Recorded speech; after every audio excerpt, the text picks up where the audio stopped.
जी बिस्मिल्लाहिर्रहमानिर्रहीम। नाजरीन, hit story के साथ मैं हूं शमशाद मांगट। नाजरीन, मुल्की हालात आपके सामने हैं, लेकिन इसके बावजूद जो काली बेड़े हैं जो करप्शन करना जानती हैं वो करप्शन में मसरूफ़ हैं। इस्लामाबाद की ज़िली इंतज़ामिया का एक बड़ा स्कैंडल सामने आया है, वो आपके सामने पेश करने लगा हूँ। और इस्लामाबाद की हाई कोर्ट ने पूरी ज़िली इंतज़ामिया के जितने बड़े अफसरान हैं सबको तौहीन अदालत का भी इस मामले में नोटिस जारी किया है। पहले ये सारा मामला देख लें, फिर आपके सामने एक एक चीज़ सामने आ जाएगी कि इतनी बड़ी वारदात जो है वो कोऑपरेटिव ऑफिस में कैसे हो रही थी। पाकिस्तान का इस वक्त सबसे बड़ा मसला मुआशी है और वज़ीर आज़म इस मसले को हल करने के लिए कभी सऊदी अरब, कभी चीन और तुर्की भागे फिरते हैं। और दूसरा अहम मसला अमन अमान का है। हमारे वज़ीर दाखिला जनाब राना सनाउल्लाह की पूरी तवज्जो लॉन्ग मार्च और इसके बाद की सूरत हाल को काबू करने पर लगी हुई है। हुकूमत की मसरूफियात का फ़ायदा ज़िली इंतज़ामिया में बैठे हुए कुछ करप्ट अनासर भरपूर तरीके से उठा रहे हैं। अगरचे इनका काम भी अमन अमान की बेहतरी के लिए काम करना है, लेकिन ये काली भेड़ें ज़ाती मुआशी बेहतरी में मसरूफ़ हैं। आपको ये जानकर हैरत होगी कि इस्लामाबाद ज़िली इंतज़ामिया ने अदालतों में मुकदमात की भरमार के पेश नज़र वकला की खिदमात लेने की बजाय एक district attorney, 2 deputy district attorney और 4 असिस्टेंट डिस्ट्रिक्ट अटारनी भर्ती किए थे। इनको बेतरतीब ग्रेड 17, 18 और 19 भी अता किए गए, लेकिन इनमें मौजूद एक assistant district attorney Adeel Asif ने महकमे में मौजूद अफसरान को मुबैना तौर पर माल बनाने का हुनर बताया और फिर चलाकी के साथ असिस्टेंट सर्कल रजिस्ट्रार का ओहदा भी हासिल कर लिया। ज़िली इंतज़ामिया में एक और हैरत अंगेज काम यह हुआ कि डायरेक्टर एडमिन कुरतुलैन ने सेक्रेटरी कोऑपरेटिव का ओहदा हासिल कर लिया। हालांकि कवायद के मुताबिक यह ओहदा चीफ कमिश्नर के पास होता है और या फिर ये भारी जिम्मेदारी डायरेक्टर जनरल सईद रमज़ान, जो कि एडिशनल चीफ कमिश्नर भी हैं, के पास होनी चाहिए। सईद रमज़ान और chief commissioner captain retired Usman इस वक्त दोनों ग्रेड 20 में हैं और अच्छी शोहरत के हामिल ऑफिसर शुमार होते हैं। मगर इनकी नाक के नीचे जो वारदात हुई, या तो उन्होंने जानबूझकर आंखें बंद किए रखी और या फिर इन्हें कानो कान खबर ही नहीं होने दी गई। मुसद्दका ज़राए के मुताबिक assistant circle registrar Adeel Asif ने ओहदा संभालते ही 40 हाउसिंग सोसाइटियों को डी नोटिफाई करने के लिए नोटिस जारी कर दिए थे।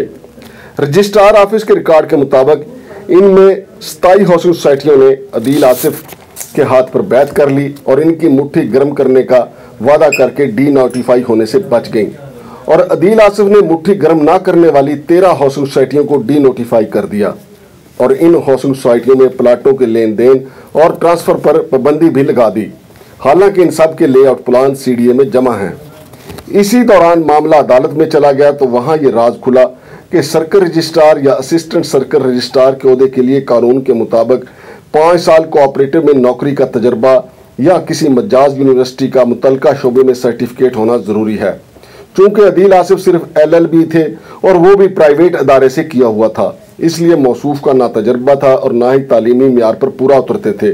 लेकिन यहाँ पर एक बार फिर सेक्रेटरी कोऑपरेटिव ने अपना काम दिखाया और एस्टेब्लिशमेंट को रूल्स में तरामीम के लिए खत भी लिख मारा।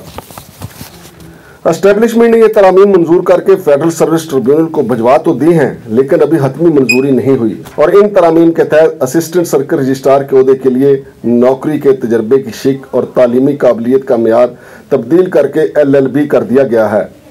जब मुतासरा सोसाइटियां अदालत में गईं तो अदील आसिफ कुदरत की पकड़ में आ गए और अदालत ने इनसे इस्तफसार किया कि आपको तो ज़िली इंतज़ामिया के तमाम शोबों के मुकदमात अदालतों में लड़ने के लिए भर्ती किया गया था, मगर आपने ये असिस्टेंट सर्कल रजिस्ट्रार का ओहदा कैसे हासिल कर लिया? जाकर अपना काम करें। 18 अक्टूबर 2022 को इस्लामाबाद हाई कोर्ट ने अदील आसिफ की तकर्री को कलअदम करार दे दिया, लेकिन हमारे निज़ाम की कमजोरी देखिए कि अदील आसिफ अपने ओहदे से चिमटे रहे और हाउसिंग सोसाइटियों को मुआहदे के मुताबिक अदायगियों पर जोर भी देते रहे। इस्लामाबाद हाई कोर्ट के हुक्म के बावजूद अदील आसिफ ने बतौर असिस्टेंट सर्कल रजिस्ट्रार पहला खत 23 अक्टूबर को, दूसरा 25, तीसरा 27 अक्टूबर को और चौथा 1 नवंबर को मुख्तलिफ इदारों को लिखा और अदालत का हुक्म जो है बाला ताक रखते हुए अपने अख्तियारात इस्तेमाल करते रहे। अदालती हुक्म के मुताबिक अदील आसिफ को उसके ओहदे से हटाया जा चुका है, लेकिन मौसूफ सुबह से शाम तक की उम्मीद लिए बैठे रहते हैं कि रिकवरी होगी और जिन सोसाइटियों ने उनसे वादे किए हैं वो अपने पैसे अदा करेंगी। और इसने दफ्तर में लगे हुए CCTV कैमरे महज इसलिए उतार लिए हैं ताकि सबूत ही मौजूद ना हो। मामला यहीं पर ख़त्म नहीं हुआ, बल्कि इस्लामाबाद हाई कोर्ट ने अदालती हुक्म के बावजूद असिस्टेंट सर्कल रजिस्ट्रार के अख्तियारात इस्तेमाल करने पर सेक्रेटरी दाखिला, chief commissioner Islamabad, DC Islamabad, circle registrar Islamabad को नोटिस जारी कर दिए हैं। अदील आसिफ अदालत में भी हेरा फेरी करने से बाज नहीं आए और गुज़िश्ता पेशी पर अचानक एक वकील ने अदालत को बताया कि मैं ICT का वकील हूँ, मगर जब अदालत ने इस्तफसार किया कि ICT के तो अपने district attorney, deputy district attorney और असिस्टेंट डिस्ट्रिक्ट अटारनी पेश होते हैं, तुम कौन हो? तो इसने कहा कि मुझे अदील आसिफ ने हायर किया है। अदालत ने इसको डांट डपट करके बैठा दिया और इस्लामाबाद हाई कोर्ट में ही ये इंकशाफ भी हुआ कि बतौर रजिस्ट्रार कोऑपरेटिव DC इस्लामाबाद का भी नोटिफिकेशन नहीं हुआ और वो भी सोसाइटियों को डी-नोटिफाई करने वाले खेल में हिस्सा बने रहे। इनसे पहले जनाब हमजा शफकात, चौधरी मोहम्मद अली और मोहम्मद मुश्ताक जब डिप्टी कमिश्नर के ओहदे पर थे तो इनको रजिस्ट्रार कोऑपरेटिव के लिए अलग से आर्डर दिए गए थे, मगर 40 हाउसिंग सोसाइटियों का मुस्तकबिल दांव पर लगाने वाले डिप्टी कमिश्नर, सेक्रेटरी कोऑपरेटिव मोहतरमा कुरतुलैन और अदील आसिफ खुद ही कानून से मावरा इकदाम करते रहे। और अहम बात यह है कि अदील आसिफ की इस चलाकी की भेंट अब कौन कौन सा ऑफिसर चढ़ेगा और किस किस का कैरियर दागदार होगा, क्योंकि अदालत ने तौहीन अदालत के मामले में अब फैसला करना है, क्योंकि अदालत के फैसले पर अमल नहीं किया गया। और कौन है वो जिससे अदील आसिफ ताकत पकड़ रहा है। जी तो नाजरीन, आपने ये सारी रिपोर्ट देखी और आपको इसके नोक पलक जो है वो मैंने सारी समझाई कि किस तरह 40 हाउसिंग सोसाइटियों को कुर्बानी का बकरा बनाया गया। हालांकि रजिस्ट्रार ऑफिस का काम ये था कि अगर इन सोसाइटियों में बेकायदगियां हो रही हैं, जैसा कि हो रही हैं और बेशुमार हो चुकी हैं, अरबों रुपया बल्कि खरबों रुपया आवाम का लूटा जा चुका है, लेकिन यहाँ पे एक दुकान सजाई गई जिसकी सरपरस्ती अदील आसिफ ने की और अदील आसिफ की सरपरस्ती मुबैना तौर पे डिप्टी डायरेक्टर एडमन कुरतुलैन, जिनके पास सेक्रेटरी कोऑपरेटिव के इख्तियारात हैं, उन्होंने की। तो अब ये सारा मामला जनाब चीफ कमिश्नर साहब के पास है, जो जाहिर है वो अपनी साख दांव पे नहीं लगने देंगे, वो अदालत को कुछ ना कुछ तो बताएंगे। अब मामला अदालत में है और अदालत में भी 2 केस हैं, एक जस्टिस जनाब बाबर सत्तार साहब की अदालत में है और दूसरा मोहसिन अख्तर कियानी साहब की अदालत में है। अब ये दोनों केस जो है वहाँ पे जाएंगे और ये मामला खुलेगा।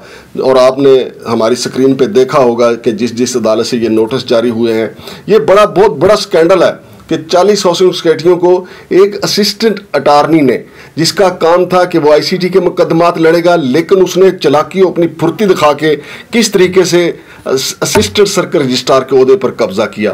तो नाजरीन, इसमें जो पेशरफ्त होगी उससे भी आपको आगाह करेंगे और जो भी अदील आसिफ के पुष्पना हैं उनका भी आपसे तज़किरा करेंगे और ये भी आपको बताएंगे आइंदा स्टोरी में कि इन सोसाइटियों से अदील आसिफ की कितने में डील हुई थी और जो सोसाइटियाँ डी-नोटिफाई हुई वो उनसे कितने कितने पैसे मांगे गए थे। चूँकि ये तो अब इस्लामाबाद की सड़कों पे ऐसा लिखा हुआ राज है जो हर बंदा जो जानता है, जिसका किसी न किसी सोसाइटी में प्लाट है, वो जानता है कि उसकी सोसाइटी से कितने पैसे मांगे गए। लिहाजा आइंदा की स्टोरी में हम आपको बताएंगे कि असिस्टेंट सर्कल रजिस्ट्रार ने इन 40 हाउसिंग सोसाइटियों से मजमूई तौर पे कितना पैसा मांगा था और फीकस कितना मांगा था। शमशाद मांगट को इजाज़त दीजिए। अल्लाह हाफिज़।